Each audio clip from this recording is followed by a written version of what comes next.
اور مرنا تو مسلمان ہی مرنا، اور سب مل کر اللہ کی ہدایت کی رسی کو مضبوط پکڑے رہنا اور فرقے فرقے نہ ہو جانا، اور اپنے اوپر اللہ کی اس مہربانی کو یاد رکھنا جب تم ایک دوسرے کے دشمن تھے تو اس نے تمہارے دلوں میں الفت ڈال دی اور تم اس کی مہربانی سے بھائی بھائی ہو گئے، اور تم آگ کے گڑھے کے کنارے تک پہنچ چکے تھے تو اس نے تم کو اس سے بچا لیا۔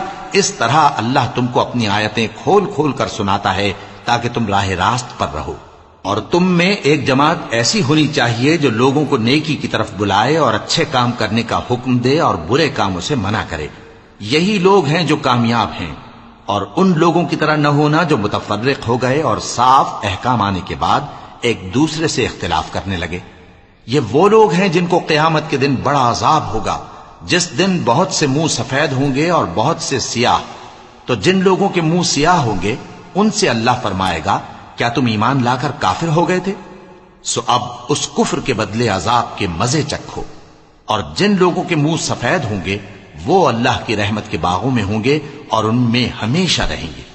یہ اللہ کی آیتیں ہیں جو ہم تم کو ٹھیک ٹھیک پڑھ کر سناتے ہیں، اور اللہ اہل عالم پر ظلم نہیں کرنا چاہتا، اور جو کچھ آسمانوں میں اور جو کچھ زمین میں ہے سب اللہ ہی کا ہے، اور سب کاموں کا انجام اللہ ہی کی طرف ہے۔ مومنو، تم بہترین امت ہو جسے لوگوں کی ہدایت کے لیے میدان میں لایا گیا ہے کہ تم نیک کام کرنے کو کہتے ہو اور برے کاموں سے منع کرتے ہو اور اللہ پر ایمان رکھتے ہو۔ اور اگر اہل کتاب بھی ایمان لے آتے تو ان کے لیے بہت اچھا ہوتا، ان میں ایمان لانے والے بھی ہیں لیکن تھوڑے اور اکثر نافرمان ہیں۔ یہ تمہیں خفیف سی تکلیف کے سوا کچھ نقصان نہیں پہنچا سکیں گے، اور اگر تم سے لڑیں گے تو پیٹ پھیر کر بھاگ جائیں گے، پھر ان کو مدد بھی کہیں سے نہیں ملے گی۔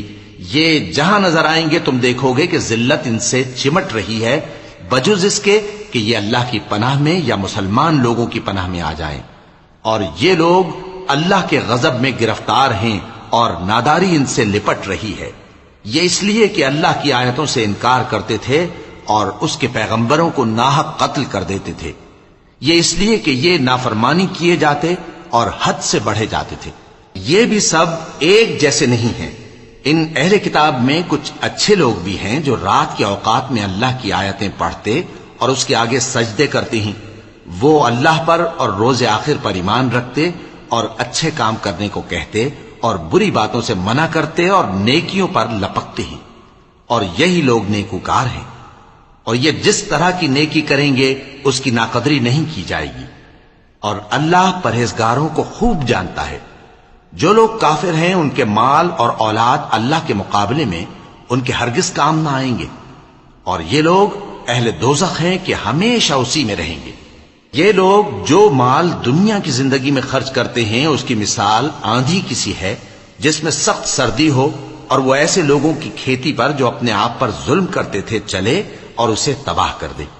اور اللہ نے ان پر کچھ ظلم نہیں کیا بلکہ یہ خود اپنے اوپر ظلم کر رہے ہیں۔